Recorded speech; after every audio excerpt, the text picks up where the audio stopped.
नमस्कार, आकाशवाणी ईटानगर के farm and home कार्यक्रम में आप सभी का हार्दिक स्वागत है। मैं हूं आपकी होस्ट बिक्की रिलुम। प्रिय श्रोताओं, हमारा अरुणाचल प्रदेश खेती और पशुपालन की धरती है।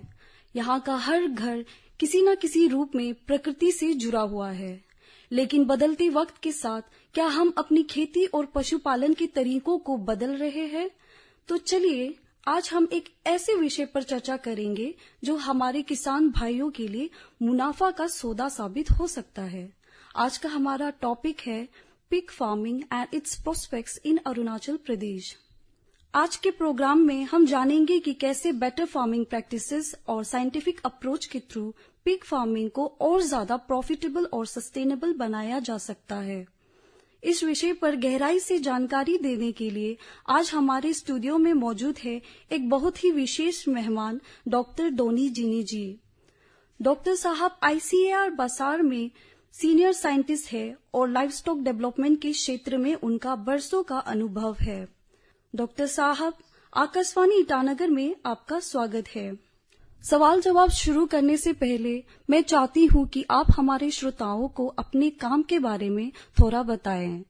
आपका जो ICAR के साथ सफर रहा है वो हमारे लोकल किसानों की जिंदगी से कैसे जुड़ा हुआ है? Thank you.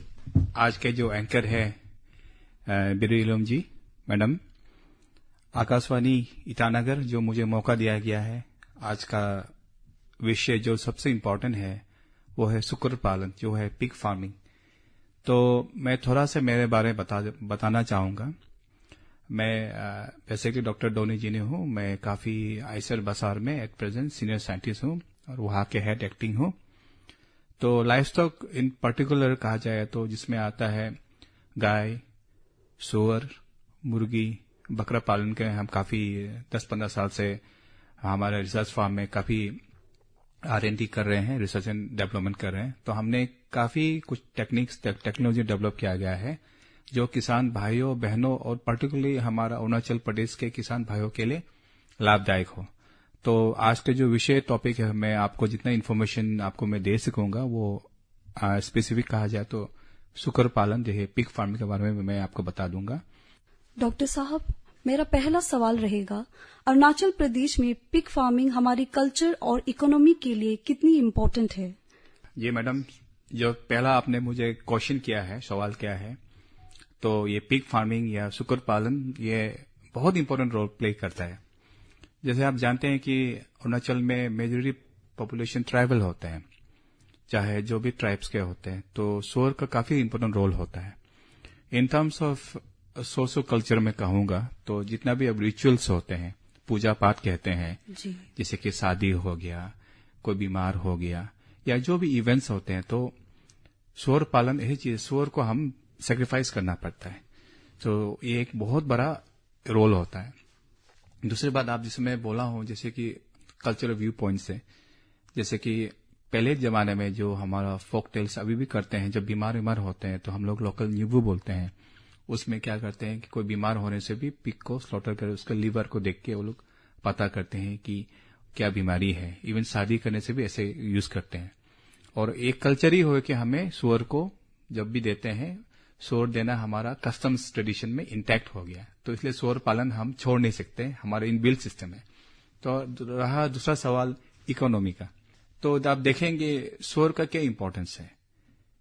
एक सूअर अगर एडल्ट सूअर आप कहा जाए तो एक सूअर का दाम अराउंड 30,000 to 40,000 होते हैं मिनिमम। बच्चे का दाम अगर आप बाजार में जाएंगे तो 8-9 हजार होते हैं। तो इस कारण से वो इमीडिएटली एक source of cash in terms of bird system होता है। दूसरा, पहले जमाने में ऐसा होता है कि पैसा नहीं होता था, पैसा नहीं होने समय वो एक्सचेंज करता था, सूअर के बदले में कुछ सामान ले लेंगे या वो दे देंगे। तो ये हमारा social cultural plus economical view point से बहुत important part of life stock है जो हम पहले से अभी तक भी फॉलो कर रहे हैं। जी बिल्कुल, पिग फार्मिंग हमारी कल्चर के साथ साथ इनकम का भी एक इम्पोर्टेंट सोर्स है। पिग फार्मिंग गांव के लोगों की रोजी रोटी है और इनकम बढ़ाने में कैसे हेल्प करता है? जैसे मैडम आप जानेंगे, मैं पिग के बारे में थोड़ा बता दूंगा। जो पिग है इसका जो साइंटिफिक नाम है सस डोमेस्टिका। तो ये इसका एडवांटेज क्या है आप पूछेंगे, कैसे इनकम कर सकेंगे। पहली बात है कि ये इजीली वेस्ट को मीट में कन्वर्ट करता है। इसको बोलते हैं फीड कन्वर्सन रेशियो। ऐसे कहते हैं कि अगर 3 किलो वो खाना खाएगा तो 1 किलो मीट करेगा। तो जो भी हम घर का वेस्ट है तो उसको हम खिलाने से इतना हाई क्वालिटी प्रोटीन प्रोड्यूस करते हैं। दूसरी बात है क्वालिटी ऑफ मीट, पिग का meat one of the tasted meat माना जाता है। तीसरा है कि पिग जो है या सुअर जो है उसके बच्चे काफी होते हैं। आप गाय पालो और या मुर्गी पालो, लेकिन पिग में आप देखिएगा एवरेज 12 to 16 पिगलेट्स होते हैं। पिगलेट्स में बच्चे को बोलते हैं। तो एक पिगलेट्स को आप सेल करने से आप सोच के देखिए आपको कितने इनकम होगा। अगर एक पिगलेट को अगर आप 8,000 में सेल करते हैं तो अगर आपका 16 पिगलेट होता है तो कितना इनकम होता है। वो हिसाब से ये immediate source of income, immediate source of cash, good source of protein, और उसका जो वेस्ट प्रोडक्ट है, जो पिग का जो खाने का बाद में आपका जो ये होता है गोबर होता है, उसको हम बोलते हैं पिग मैन्योर बोलते हैं, उसको भी आप अच्छी तरह से कंपोस्ट करके खेती बाड़ी में यूज कर सकते हैं। और दूसरी बात है कि इस कारण आपका घर का जो खाना पकवान होने के बाद जो वेस्ट प्रोडक्ट होता है वो वेस्ट प्रोडक्ट को हम लोग सुबह को पका के पिग को यूज कर सकते हैं। तो वेस्ट कहीं नहीं होता है आपका। तो इस कारण से पिग फार्मिंग एक इम्पोर्टेंट रोल करता है जो हमारा कम्युनिटी अभी तक भी फॉलो कर रहा है और अभी तक भी इसको हम छोड़ नहीं सकते हैं। ये गांव के लोगों के लिए इनकम का एक अच्छा और रिलायबल सोर्स है। हमारे स्टेट में पिग्स को ट्रेडिशनल तरीके से कैसे पाला जाता है, इसके बारे में आप क्या बताना चाहेंगे? अच्छा, जो हमारा एक्चुअली अगर फार्मिंग सिस्टम देखा जाए सुअर पालन के, तो इसमें 3 सिस्टम है। एक free range system, semi intensive system, intensive system. ये यूजुअली 3 सिस्टम होते हैं। तो ट्रेडिशनली पहले जमाने में हम लोग जो पालते थे जिसमें कोई घर नहीं बनाते थे उसको बोलते हैं फ्री रेंज और स्कैवेजिंग सिस्टम। इसमें क्या करते हैं, सुअर बच्चा पैदा करेगा, बाहर दिन भर घूमते रहेगा, शाम को घर में थोड़ा खाना देगा, फिर दिन भर घूमते रहेगा। ये सिस्टम था। तो इसको बोलते हैं जीरो इनपुट सिस्टम बोलते हैं, जो पहले जमाने में ठीक भी था क्योंकि उस जमाने में पॉपुलेशन में कम था और उसमें ज्ञान भी नहीं था कैसे पालना है, कैसे हाउसिंग करना है, और वो उसमें कोई इनपुट लॉस नहीं होता था। लेकिन इशू ये था कि जब उस सिस्टम में पालने से क्या होता है कि चांसेस ऑफ बीमार होने का चांसेस ज्यादा है, जगह बहुत गंदा हो जाता था। लेकिन अभी जो सिस्टम है आपका मॉडर्न सिस्टम है, इसमें अभी मैं बताया उसमें सेमी इंटेंसिव इंटेंसिव सिस्टम होता है, जो मैं आपको बता दूंगा कि सेमी इंटेंसिव सिस्टम में क्या होता है कि आप थोड़ा घर बना के थोड़ा सा ओपन स्पेस दे जहां पे पिग रहेंगे और थोड़ा खुला जगह रहेगा। और इंटेंस सिस्टम होता है कि सिर्फ आप कॉन्फाइंड सिस्टम घर का अंदर रखा होगा, पिग उधर ही खिलाएंगे, उधर ही बैठेंगे, उधर ही उसको केयर करेंगे, उसको बाहर जाने नहीं देते। तो पहले का जो सिस्टम है वो फ्री रेंज सिस्टम था, अभी का जो सिस्टम है वो इंटेंसिव सिस्टम। डिफरेंस उसमें ये है कि पहले सिस्टम में जीरो इनपुट था, इसमें इनपुट बेस्ड है, लेकिन इसमें एडवांटेज है कि बीमारी कम होता है, प्रोडक्शन ज्यादा होता है और ज्यादा हाइजीनिक होता है, और income source compare to previous system में ज्यादा होता है। अरुणाचल प्रदेश में कौन कौन सी इंडिजिनस पिग ब्रीड्स कॉमनली पाए जाते हैं? एक्चुअली अरुणाचल प्रदेश में इंडिजिनस ब्रीड्स के नाम से कोई नहीं है, नॉन डिस्क्रिप्ट ब्रीड बोलते हैं, उसको अलग अलग नाम बोलते हैं। जैसे असम में धूम बोलते हैं, वेस्ट बंगाल में घुंघरू बोल के ब्रीड्स आइडेंटिफाई किया गया है, लेकिन अरुणाचल प्रदेश में कोई ऐसे लोकल नॉन डिस्क्रिप्ट ब्रीड बोलते हैं। नॉन डिस्क्रिप्ट से कोई डिस्क्रिप्शन नहीं है, उसको अलग अलग नाम से बोलते हैं, एरिक को बोलते हैं। तो ये ब्रीड्स पाया जाता है, ये है लोकल नॉन डिस्क्रिप्ट ब्रीड्स। उसके बाद में हम यहाँ पे मिलते हैं एक्सोटिक वैरायटी। जैसे आप देखा होगा बाजार में सफेद होला, उसको हम लोग बोलते हैं यॉर्कशायर, काला होगा उसको बोलते हैं लार्ज ब्लैक, काला सफेद होला उसको बोलते हैं हैम्पशायर। तो ये लोग एक्सोटिक वैरायटी है।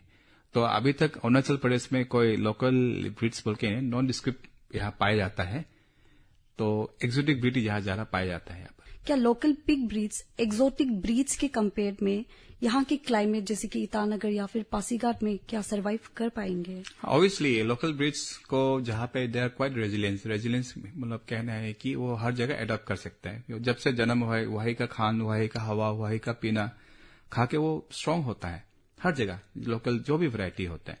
लेकिन उसका प्रोडक्शन थोड़ा कम होता है, तो वो सर्वाइबिलिटी कहा जाए तो लोकल ब्रीड्स कर सकते हैं। और एक्सोटिक ब्रीड्स भी अभी हम बोले हैं जो गवर्नमेंट ऑफ इंडिया आईसीआर ने डेवलप किया है या क्रॉसब्रीड लेके आया है, वो भी सर्वाइव कर सकते हैं, लेकिन थोड़ा उसको केयर करना पड़ेगा।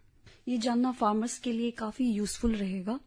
साइंटिफिक पिग फार्म्स शुरू करने के लिए हाउसिंग, फीडिंग और हाइजीन से जुड़े कौन सी बेसिक रिक्वायरमेंट्स जरूरी होते हैं? बहुत अच्छा क्वेश्चन आपने पूछा है। जो मेन हार्डकोर और main pillar of livestock farming कहा जाए, नॉट ओनली सूअर पालन में, चाहे आप गाय पालन बोलो, बकरी पालन बोलो, मुर्गी पालन बोलो, तो हम लोग कहते हैं उसको लाइफस्टॉक में 4 पिलर्स बोलते हैं। हाउसिंग, घर, फीडिंग, खाना, हेल्थ केयर, बीमारी का, चौथा है मैनेजमेंट। तो आप जब पिग फार्म करने जा रहे हैं, आपको ध्यान फर्स्ट, जब आप पिग फार्म खोलने के पहले आपको एक इमेजिनेशन करना पड़ेगा, मुझे कहाँ बनाना है। तो घर को ऐसे जगह बनाइए जहां पर अच्छी तरह से सनलाइट हो। यूजुअली हम लोग पिग को ऐसे जगह पालते हैं जहां पे सबसे गंदा जगह पालते हैं, जहां डैम जगह पालते हैं। अगर कोई भी जानवर, इवन आदमी को रखने से भी बीमार हो जाएगा। तो ऐसा जगह सेलेक्ट कीजिए जहां पर अच्छी तरह धूप हो, पानी वहां पे स्टैंडिंग ना हो। वो जगह सेलेक्ट करने के बाद वहां पे घर बनाइए। घर ऐसे बनाइए कि कम से कम घर का फ्लोर सीमेंटेड हो ताकि डैम्प ना रहे। सबसे इंपॉर्टेंट है उसका एरिया। तो बहुत एरियाज होते हैं, जैसे कि एक बच्चे के लिए होता है 0.5 मीटर स्क्वायर, एक एडल्ट के लिए होता है 3 मीटर स्क्वायर एरिया होता है एक एडल्ट पिग, ताकि एक पिग आराम से वहां सफिशिएंटली घूम सके। तो आपका हो गया, ये एरिया हो गया। अभी हो जाएगा हाउसिंग मटेरियल कैसे बनाया जाए। जैसे कि हमारे अरुणाचल प्रदेश में डिफरेंट टाइप का जगह है, लो altitude, mid altitude, high altitude बोलते हैं। लो एल्टीट्यूड जैसे आप बोल रहे हैं आसाम का नियर, जैसे कि ईटानगर हो गया, लिकावली हो गया, नमसाई हो गया, जो लो ले। मिड एल्टीट्यूड जैसे थोड़ा ऊंचा जगह हो गया, जैसे कि बसार हो गया या आपका जीरो हो गया।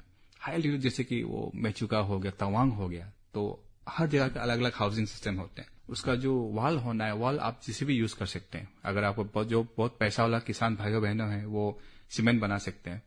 अगर पैसा नहीं है तो वो वुड से बना सकते हैं, लकड़ी का होता है, या बैम्बू से भी बना सकता है। और रूफ को हो सकेगा तो वाटर प्रूफ होना चाहिए ताकि पानी ना, वो आप सीजेसी यूज कर सकते हैं, तोको पत्ता यूज कर सकते हैं, या एस्बेस्टस शीट यूज कर सकते हैं। लेकिन जो वॉल सबसे इंपॉर्टेंट होता है, ताकि ऐसे वॉल बनाना है कि height of the wall most important होता है। लो लाइंग एरिया जैसे जो आसाम से एरिया में हाइट इतना इंपॉर्टेंट नहीं है वॉल का हाइट, क्योंकि वो बहुत गर्मी होता है, उसको हवा फ्लो होना है। ओके। लेकिन जैसे कि ठंडा जगह आ गया, जैसे कि मिड एल्टीट्यूड, जैसे कि आप बोल रहे हैं बसार या जीरो या ठंडा जगह, ठंडा अलग जाएगा उसको, तो उसका वॉल हाइट थोड़ा ऊंचा होना पड़ेगा। सुअर का जो शरीर से कम 1 फुट ऊंचा वॉल होना पड़ेगा। फिर आप आगे मेचुका, तवांग, बोमडीला एग्जाम्पल में बता रहा हूँ, जिसमें बहुत ठंडा एक्सट्रीम कोल्ड होता है। उसमें हो सके तो वॉल ऑलमोस्ट हाइट कम होकर वॉल का हाइट ज्यादा होना चाहिए, थोड़ा सा हवा जाना चाहिए होना, नहीं तो उसको कोल्ड विंटर में ठंडा लग जाएगा। ये इंपॉर्टेंट होता है। और अभी ये हाउसिंग में का बात में हमने आईसीआर बसार ने मुझे मौका दिया गया है बोलने के लिए। आईसीआर बसार ने एक टेक्नोलॉजी डेवलप किया गया है, इसको बोलते हैं डीप लिटर हाउसिंग, डीएलएच बोलते हैं। इसमें हम ये पर्टिकुलर ये इसका एडवांटेज ये है कि जो जगह में सुअर पालन करने से पानी का तंगी होता है, पानी बहुत जब यूज करेंगे पानी जाके बहुत गन आता है, गन आने के कारण से हमने एक हाउसिंग सिस्टम डेवलप किया जिसका लेंथ है 2.5 मीटर 2.2 मीटर लेंथ ब्रेड होके। और फ्लोर में हम क्या यूज करते हैं, फ्लोर में हम लोग सपोज सीमेंट फ्लोर कर दिया तो पिग को चोट नहीं लगने के लिए हम लोग राइस हक, सोडस या पाइन लीव यूज करते हैं ऐसे बेडिंग में, जिससे आदमी को भी चाहिए ना, मुर्गी पालन करते हैं, उसको बोलते हैं डीप लिटर। वो एक फीट डालने से एडवांटेज ये होता है कि अगर पिग जब सोएगा चोट नहीं लगेगा। दूसरी बात जब पिग लेफ्टिंग करेगा उसको गन नहीं आएगा। तीसरी बात जो पानी का जो होता है ना, पानी होने पेशाब करने से बहुत गंदा होता है, वो कम हो जाता है। तो ये भी हम लोग डेवलप किया गया। तो आपको मैं बताया हाउसिंग के बारे में। और दूसरा आता है फीडिंग। तो फीडिंग बहुत इंपॉर्टेंट रहता है, ये सबसे मेन चीज है, क्योंकि 60 to 70% कॉस्ट सुअर पालन में फीड में चला जाता है। तो फीड के लिए हमारा 2 तरीका है, मैं भी बताऊं। पहले जमाने में जैसे ट्रेडिशनल में आपने फर्स्ट क्वेश्चन किया था कि लोकल फार्मिंग जो ट्रेडिशनल सिस्टम जो है उसमें तो कोई फीड का इशू नहीं था, खाता है बाहर घूम के चुन के आ जाता है। लेकिन अब जब समय का साथ बदलाव होता है तो हमें सेमी इंटेंसिव इंटेंसिव सिस्टम करना पड़ता है, जहां पे हम रखना पड़ेगा। जब रखेगा तो खाना देना पड़ेगा, तो देने में हमें यह ध्यान देना चाहिए कि उसका रेशन प्रोटीन कंटेंट ज्यादा होना चाहिए। जैसे कि जब बच्चे होता है उसमें 20 to 22% प्रोटीन होना चाहिए, बड़े हो गए तो 18 to 20% होना है। जब प्रेग्नेंट होगा उसमें प्रोटीन परसेंट थोड़ा कम होता है। तो उसमें आप क्या करना है कि 4 कंपोनेंट बहुत इंपॉर्टेंट है, कार्बोहाइड्रेट्स, प्रोटीन, मिल मिक्सचर, विटामिन होता है। तो कार्बोहाइड्रेट सोर्स में हम लोग यूजुअली सुअर फार्मर जो भी किसान भाइयों बहनों को मैं रिक्वेस्ट करूंगा कि आपको देखना है कि क्या मिलता है। कार्बोहाइड्रेट सोर्स में आप मेज, मक्के बोलते हैं, है कि नहीं, मेज दे सकते हैं जी। फिर आपका राइस ब्रान, हम लोग को राइस खून के जो उसका पतला पतला मिलता है ना, राइस मिल से धान का वो मिलता है ना, राइस का जो मिलता है वो दे सकते हैं। फिर व्हीट ब्रान यहाँ मिलना मुश्किल है, वो चापोर बोलता है उसको। फिर आ गया आपका प्रोटीन सोर्स में सोयाबीन है, सोयाबीन मिल है, मस्टर्ड है, ये लोग मिलते हैं, मस्टर्ड ऑयल केक मिलते हैं। उसके बाद में हम लोग देना है थोड़ा से मल्टीविटामिन मिनरल देना पड़ता है, थोड़ा नमक देना पड़ता है। जब ये पूरा कंपोनेंट को जब देंगे तो एक बैलेंस रेशन होता है। तो जब ये आप देंगे तभी पिक का ग्रोथ होगा। लेकिन अगर आप बोले ट्रेनिंग सिस्टम में कुछ देता नहीं है, ग्रोथ भी ऐसे नहीं होता है, प्रोडक्शन भी कम होता है। तो इसलिए फीडिंग इज मोस्ट इंपॉर्टेंट। और चौथा जो पिलर है वो हेल्थ, क्यों हेल्थ इज वेल्थ बोलता है। अगर आपका हेल्थ ठीक है तो वेल्थ भी होता है। तो पिक में ऐसे है कि they are more susceptible to disease also. जैसे कि कॉमन डिजीज है पिक में क्लासिकल स्वाइन फीवर, फिर अफ्रीकन स्वाइन फीवर, आप सुना होगा, ये काफी डिजीज है। तो कुछ डिजीज के लिए हमें हेल्थ के लिए हमें टाइम टू टाइम डिवॉर्मिंग और वैक्सीनेशन करना बहुत जरूरी होता है। तो डिवॉर्मिंग जो बोलते हैं, डिवॉर्मिंग अलग अलग टाइप के, वो मैं आपको ग्रेजुअली बता दूंगा, जो टाइम टू टाइम हमें पिक में देना पड़ता है। और सबसे लास्ट में है मैनेजमेंट। घर बना लिया, अब क्या करेगा, आप सोल लेके आना है। तो सोल लेके आने समय आपको क्या ध्यान देना पड़ेगा, सोन का विजन जाति क्या पालेगा, आपको क्या विजन लेके, कहां से लेके आना है। यूजुअली हमारा फार्मर क्या करता है, जाके हरमोती से लेके आता है, जाके ही नहीं, हमें अच्छा एक पिग फार्म, ब्रीडर फार्म से जाना चाहिए, जिसका पेडिग्री बोलता है, उसका मामा पापा कौन है जानना चाहिए, उसका पिताजी, उसका माँ का कितना बच्चा हुआ है। माँ का 12 बच्चा हुआ तो माँ बेटी भी ऐसे ही आएगा, और बाप का कितना बच्चा हुआ है। तो वो विजन को आप वो जगह से आप परचेस करना है। लेने के बाद में आप डायरेक्टली लेके, हम लोग क्या करते हैं बस्ती वाले, पिग लेके बच्चा को लाने के बाद पुराना पिग के साथ मिक्स कर देते हैं। ऐसे नहीं करना चाहिए। उसको लेने के बाद में, बच्चे को लेने के बाद में आप उसको अलग से, या एक बच्चे मत लीजिए, 2-3 बच्चे नहीं लेने से, अलग से उसको क्वारंटाइन बोलते हैं, 1 महीना तक अलग से एक जगह रखना चाहिए, ताकि बाई चांस को बीमारी आए वो पुराने स्टॉक में न लग जाए जो आप ऑलरेडी पाल रहे हैं। 1 मंथ के बाद में उसको हम लोग डिवॉर्मिंग करते हैं। डिवॉर्मिंग मतलब कहते हैं पेलू को दवाई ना, उसको देते हैं। वो देने से पेट में जो कीड़ा वीरा निकल जाके तब हम मिक्स करना है। ये बहुत इंपॉर्टेंट है। और टाइम टू टाइम, अभी हमें जो बोला, हर 3 महीना में उसको डिवॉर्मिंग करना है। और वैक्सीनेशन आपको करना बहुत जरूरी है। मैं किसान भाइयों बहनों को ये कहना चाहूंगा कि जिस तरह हम बच्चे को वैक्सीनेशन करते हैं, सुअर बोलो, मुर्गी बोलो, उसको वैक्सीन करना बहुत जरूरी होता है। ये सब बेसिक चीजें ध्यान में रखना बहुत जरूरी है। ये सब फॉलो करने से पिग्स हेल्दी रहते हैं। जी। पिग्स जो है वो किस उम्र में बेचने के लिए रेडी हो जाते हैं? जी मैडम, ये जिसमें बोला है, आपका पिग को पालने का 2 ऑब्जेक्टिव होता है। एक ऑब्जेक्टिव होता है कि आप उसको मीट के लिए बेचें, एक होता है बच्चे के लिए। यूजुअली जब उसको मीट के लिए हम लोग बोलते हैं फैटनिंग, मोटापा के लिए ना, जिसमें हम लोग लड़का को कास्ट्रेशन करके, लड़का को कास्ट्रेशन मतलब उसको, लड़का जब 2 महीना के बाद में उसका टेस्टिकल्स को हटा देने से वो जल्दी बड़ा हो जाता है ना, तो इसको फैटनिंग बोलते हैं। तो फैटनिंग पर्पज के लिए कहा जाए तो यूजुअली 8 महीना, अच्छा वैरायटी में 9 महीना तक, 8-9 महीना राइट टाइम होता है। लेकिन हम लोग यहाँ में इतना अच्छा वैरायटी फार्मर एफोर्ड नहीं कर सकते, क्योंकि पहली बात है बहुत एक्सपेंसिव होता है दाना, और इतना अच्छा वैरायटी मिलना भी, प्योरली मिलना मुश्किल है। तो हम लोग यहाँ पर ज्यादातर क्रॉस ब्रीड मिलते हैं। अगर आप बोले, इसमें बताया था यॉर्कशायर सफेद होला, हैम्पशायर काला सफेद होला, एकदम काला होला, लार्ज ब्लैक मिलते हैं। तो उसमें हम लोग क्या करना है, यूजुअली 1.5 1.5 साल के अंदर में एटलीस्ट उसका बॉडी वेट 70 to 80 या 100 किलो होने से तब सेल करना चाहिए। Not on month wise, on body weight wise आपको देखना चाहिए किसान भाई बहनों को। और दूसरी बात आ गई आपका बच्चे के बारे में। यूजुअली जब फर्स्ट टाइम जब बच्चा, लड़की बच्चा जब माँ बनने के बाद में जब फॉलोइंग होता है, following means the process of giving birth of pig, बच्चे जन्म होने का साथ में विद इन 1 महीना 1.5 महीना में उसको हम लोग सेल कर देना है। पहले में 2 महीना में करता था। 2 महीने में करने से प्रॉब्लम क्या होता है कि वो बहुत देर तक माँ का वो दूध पीता है ना, तो दूध पीने के कारण से माँ कमजोरी हो जाता है। तो बच्चे जन्म होने का 1.5 महीने के अंदर में उसको सेल कर देना चाहिए। यूजुअली अगर कहा जाए कंक्लूजन में, फैटनिंग मीट के लिए जब उसका एटलीस्ट 80-90 किलो 100 किलो हो जाए तब सेल करना है। वो 1.5 साल में हो सकता है, अच्छा खिलाया तो 8 महीने भी हो सकता है। और बच्चे को जैसे जन्म होने के 7 साल में अगर सेल कराया तो विद इन 1.5 महीना में उसको सेल करना चाहिए। ये प्लानिंग के लिए काफी हेल्पफुल इन्फॉर्मेशन है। इससे पता चलता है कि ये एक अच्छा बिजनेस ऑप्शन हो सकता है। अरुणाचल प्रदेश में पिग फार्मर्स को कौन कौन से बड़े चैलेंजेस का सामना करना पड़ता है? जी madam, it's a very right question. क्योंकि आप जब भी कोई एंटरप्राइज करने जा रहे हैं, पिग फार्मिंग बोलो, तो मेजर चैलेंजेस है यहाँ पर मैं पाया गया ओवर द ईयर्स में, वो है कि खाने का जो, क्योंकि पिग का जो फीड कॉस्ट होता है around 60 to 70% of cost of production होता है। तो दाना के लिए हमें थोड़ा होमवर्क करना पड़ेगा। तो हमारा पर अभी मैं बताया रेशन प्रिपरेशन में जो व्हीट ब्रांड बोलते हैं, जो सोर्स ऑफ कार्बोहाइड्रेट्स है, वो हमारे यहाँ मिलता नहीं, उसके लिए हमें बाहर को डिपेंड करना पड़ता है। लेकिन हाँ, एक स्कोप तो है, हमें हर डिस्ट्रिक्ट में अगर हम एक मिनी फीड मिल बना सकते हैं जहां पे हम लोकल इंग्रेडिएंट्स को मिक्स करके बना सकेगा, तब एक सोल्यूशन कर सकते हैं। दैट इज डिपेंड ऑन वो। फिर एक चीज फार्मर्स के लेवल में थोड़ा मुश्किल है, ये थोड़ा डिपार्टमेंट्स को हैंडल करना पड़ेगा इस सिचुएशन को। दूसरा है आपका डिजीज, क्योंकि अभी मैं पहले बताया कि हम पिग्स को अननोन सोर्स से लेते हैं तो चांसेस है डिजीज लाने का। लेकिन मेजर कहा जाए पिग फार्मिंग में तो इश्यू है दाना। इन प्रॉब्लम्स को सॉल्व करना बहुत जरूरी है। ये ग्राउंड लेवल की प्रॉब्लम्स है जिन पर ध्यान देना चाहिए। अरुणाचल प्रदेश में जो पिग डेवलपमेंट स्कीम्स चल रही है उनके बारे में आप थोड़ा बताना चाहेंगे?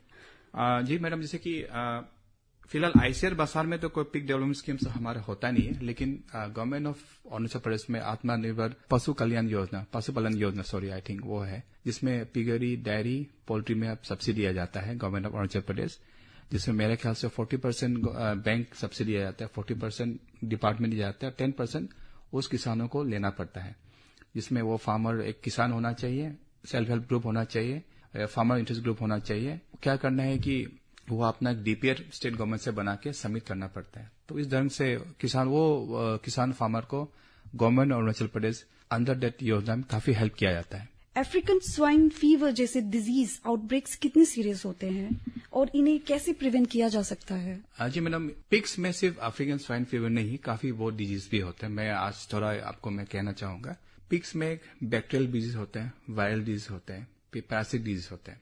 तो अभी आपने जो बोला अफ्रीकन स्वाइन फीवर, ये है one of the most dreaded disease है, जो एक्चुअली नाम से पता चला अफ्रीकन स्वाइन फीवर हमारे यहाँ पे नहीं था, ये बाहर का डिजीज था। तो अभी फिलहाल इस डिजीज का कोई वैक्सीन नहीं है, कोई इलाज नहीं है। तो अभी मैं स्टार्टिंग बताया है कि आप जब भी पिग परचेस करते हो, कहीं से लेते हो, आपको एक प्रॉपर एक फार्म से लेना चाहिए, ताकि वो फार्म में लिखा हो कि ये पिग कहाँ से लेके रखा हुआ है, प्रॉपर वैक्सीनेटेड होना चाहिए।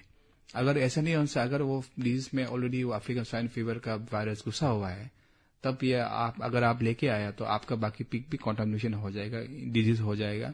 और अगर ये डिजीज पाया गया है, इमीडिएटली आपको स्टेट वेटरनरी डिपार्टमेंट को कांटेक्ट करना पड़ेगा। उसका एक स्टैंडर्ड ऑपरेशन एसओपी बोलते हैं, जिसमें वो एरिया को वो लोग सीलिंग करके कलिंग बोलते हैं, फिर उसको मारना पड़ता है। तो काफी लॉस हो जाता है फार्मर्स को। तो इसलिए अफ्रीकन स्वाइन फीवर का अभी फिलहाल कोई वैक्सीनेशन ट्रीटमेंट नहीं, इसका सिर्फ है आइसोलेशन, क्वारंटाइन एंड कलिंग अगर हो गया तो।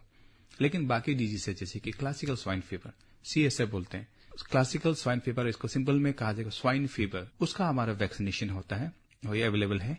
और ये आप देखेगा किसानों को खेती बाड़ियों में कभी सूअर खाना नहीं खाता है, बीमार हो जाता है, हर्डलिंग मतलब ठंडा लग के बैठता है, फीवर में होता है, उसको मर जाते हैं। तो अगर ये क्लासिकल स्वाइन फीवर के लिए वैक्सीनेशन अवेलेबल है, ये डिपार्टमेंट से मिलता है, आपका फार्मेसी में मिलता है। इसका मैं थोड़ा बता दूंगा। वैक्सीनेशन शेड्यूल ऐसा होता है, जन्म होने का 2 महीना 2, 3, 6, 12, जैसा सपोज जनवरी को जन्म हो गया एग्जाम्पल, तब मार्च में एक बार उसको वैक्सीन करना है, फिर बूस्टर वैक्सीनेशन अप्रैल में करना है, फिर 6 मंथ्स में करना है, फिर साल में करना है। तो ये देने से क्लासिकल स्वाइन फीवर वैक्सीन से आप देने से डिजीज से आप प्रिवेंशन कर सकते हो। दूसरा है आपका मोस्ट कॉमन डिजीज है, वो है पैरासिटिक डिजीज। जैसे कि हम लोग सूअर खाते हैं, है कि नहीं? तो सूअर खाने से हम लोग, अभी मैं बोला आपको, डिवॉर्मिंग नहीं करने से क्या होता है कि सूअर में टेप वर्म बहुत होता है। तो हम लोग कभी कभी आप बाजार में जाके आप मीट काटने से दिखा देगा, मतलब सूअर मीट में दाना दाना दाना टाइप क्या होता है, उसको हम लोग बोलते हैं मिजली पॉर्क। तो उसी चीज को हम लोग नहीं खाना चाहिए। वो अगर खाने से आदमी को इन्फेक्शन हो जाता है, दूसरी बात सूअर को भी अफेक्ट करता है। तीसरा है सूअर में मोस्ट कॉमन है, अब देख पाया गया है कि अब जब पालेंगे खुजली, उसका हम लोग मेंच बोलते हैं, मेंच सर्पस में मेंच बोल के होता है। तो ये खुजली होकर सूअर का बाल पूरा गिर जाता है और वो खुजली करते रहता है। तो उसका काफी इजी सरल इलाज है, उसको आप डॉक्टर से कांटेक्ट करके आप नियरेस्ट वेटरनरी डॉक्टर का कांटेक्ट कर सकता है, वो लोग बता देंगे। यूजुअली हम लोग रिकमेंड करते हैं, इसको आप फॉलो मत कीजिए, इसको मैं बता दूंगा, लेकिन इसको इन प्रेजेंस ऑफ डॉक्टर सामने कीजिए। जब भी खुजली होगा तो आप उसको पहली बात वो जगह को सफा कर दीजिए पोटेशियम कैमिनोफोर से, पोटेशियम परमैंगनेट से। वो जहां जगह में खुजली है थोड़ा सा क्लीन करने के बाद में उसमें आप एक मेडिसिन मिलता है बुटॉक्स, वो एक मिलता है, उसका एक ट्रेड नेम है ये इसको आप 1 ml पर लीटर वाटर मिक्स करके स्किन में रब करने से कीड़ा गिर जाएगा। और दूसरा एक तरीका है कि एक इंजेक्शन मिलता है आइवरमेक्टिन, वो आयोमिक बोलते हैं उसको, सब क्यूटनेस आप देना पड़ता है। एक बार 1 ml पर 50 kg बॉडी वेट का हिसाब से होता है, उसको आपको वीकली देना पड़ता है। लेकिन ये जो मैं आपको बता रहा हूँ इसको काइंडली खुद मत कीजिए, इसको in presence of A registered veterinary practitioner में यूज कीजिए, तब इलाज करेंगे, तब इसको अब यूज कीजिए। और बाकी पिग्स में एक सबसे कॉमन बच्चे में होता है, वो बोलते हैं पिगलेट एनीमिया। जैसे हम ह्यूमन में एनीमिया होता है ना, वैसे ये एक बहुत कॉमन है। आप देखिएगा जो जब पिग को आप सीमेंट फ्लोर में आप रेयर करेंगे तो क्या होता है कि पिगलेट का में थोड़ा आयरन डेफिशिएंसी हो जाता है। तो हम लोग रिकमेंड करते हैं कि जन्म होने के बाद उसको आयरन इंजेक्शन देना पड़ता है, आयरन टेक्सटर इंजेक्शन बोलते हैं उसको, डॉक्टर का हम उसको प्रचार कर सकें। तो उसके लिए हमारा एक विंग्स होते हैं, कृषि विज्ञान केंद्र KVK होते हैं। तो हमारे अंदर में 4 KVK हैं, KVK वेस्यांग, अंजाव, नामसाई और लोंगडिंग होते हैं, और स्टेट गवर्नमेंट का अलग KVK होता है। तो हम क्या करते हैं, जितना हमारा टेक्नोलॉजी से आईसीआर डेवलप किया है, आईसीआर बसार, आईसीआर बड़ा पानी, और जितने इंस्टीट्यूट से आईसीआर के, उसको हम OFT फिर FLD बोलते हैं, on farm trial field level demonstration. On farm trial के जैसे कि एक टेक्नोलॉजी हमने डेवलप कर लिया, सपोज आईसीआर बसार ने, वो तो लैब कंडीशन में कंट्रोल करके रखा, लेकिन ये कितना फील्ड में अच्छा होगा उसको हम लोग ऑन फार्म ट्रायल करके हम लोग ट्रायल करने देते हैं किसी KVK को। KVK अपना फार्म में ट्रायल करेगा किसानों, फिर field level demonstration large scale किसानों को साथ करते हैं। ऐसे करके फिर हम लोग स्टेट गवर्नमेंट को देते हैं कि ये टेक्नोलॉजी है। तो ऐसे करके हम काफी ट्रेनिंग्स को ऑर्गेनाइज करते हैं। टाइम टू टाइम हम किसानों भाइयों बहनों के हर साल में कम से कम 8 to 9 ट्रेनिंग्स करते हैं, जिसमें रूरल यूथ वुमेन्स को हम ट्रेनिंग करते हैं। और ट्रेनिंग में सिर्फ हमारा लेक्चर नहीं है, लेक्चर का हम डेमोन्स्ट्रेशन होते हैं। ट्रेनिंग देने के बाद में कभी कभी हमारा आईसीआर में स्कीम्स आते हैं, इसको बोलते हैं अंडर ट्राइबल सब प्लान। ये एक्चुअली गवर्नमेंट ऑफ इंडिया के अंदर ही आता है, लिमिटेड स्कीम्स होते हैं। वो स्कीम्स में हम वो किसान भाई बहन उसको हमने ट्रेनिंग दिया है, ताकि वो हर जगह हम तो नहीं जा सकते हैं, लेकिन वो किसान भाई को देख के वो दूसरा को सिखा सकते हैं। तो हम उसी को आज तक प्रोग्रेसिव फार्मर या प्रोग्रेसिव किसान सोच को उसको हम कुछ सोर देते हैं। कभी कभी ट्रेनिंग से ही फार्मर्स और बेहतर काम कर पाते हैं। डॉक्टर साहब, बातों बातों में वक्त का पता ही नहीं चला। प्रोग्राम समाप्त करने से पहले अरुणाचल के युवा और किसानों के लिए आपका क्या संदेश होगा जो पिग फार्मिंग शुरू करना चाहते हैं एज ए बिजनेस? देखिए, मेरा अरुणाचल के युवा और मेरा भाई बहनों को मैं बोलूंगा, नॉट युवा, मेरा भाई बहनों ही होंगे, कि गवर्नमेंट जॉब मिलना मुश्किल है। तो आपका पास सबसे अच्छा रिसोर्स है, जमीन है आपके पास में, हमारे अरुणाचल प्रदेश के। तो इस जमीन में आप खेती बाड़ी, सिर्फ पिग फार्मिंग नहीं, खेती बाड़ी कीजिए। और पिग फार्मिंग अच्छा स्कोप है, करें। हम क्यों अलग स्टेट डिपेंड करें, क्यों ना हम सेल्फ रिलायंट हो जाए। उसके लिए आप फार्मिंग में घुसिए। फार्मिंग लिक्विडेटिव नहीं है, हार्ड वर्किंग है, लेकिन जब आप मेहनत करेगा तो फल मीठा होता है। लेकिन हम लोग ऐसे होते हैं कि जल्दी हमें प्रॉफिट चाहिए, ऐसे तो नहीं होता है। तो अगर आप देखा जाए, most of the rich farmers are in the UP, most of the rich farmers are Punjab है। तो आपको अगर अच्छा जीवन चाहिए, अच्छा चीजें, सिर्फ नौकरी नहीं है, फार्मिंग एक इम्पोर्टेंट है। उसमें सबसे वन ऑफ द इम्पोर्टेंट है सुकर पालन। तो आप उसको सीखिए, आईसीआर में आइए, KVK में आइए, स्टेट गवर्नमेंट अप्रोच कीजिए। We are there to help you train करने के लिए। Thank you. सही गाइडेंस के साथ कोई भी इसमें स्टार्ट कर सकता है। बहुत बहुत धन्यवाद डॉक्टर दोनी जिनी जी, आपने अपना कीमती समय निकालकर हमारे श्रोताओं को इतनी उपयोगी जानकारी दी। प्रिय श्रोताओं, इसी के साथ आज के फार्म एंड होम कार्यक्रम को समाप्त करने का समय हो गया है। हमें उम्मीद है कि आज की चर्चा आपके लिए लाभदायक रही होगी। आकाशवाणी ईटानगर से मैं बिक्की रिलुम आपसे लेती हूँ इजाजत। नमस्कार अरुणाचल।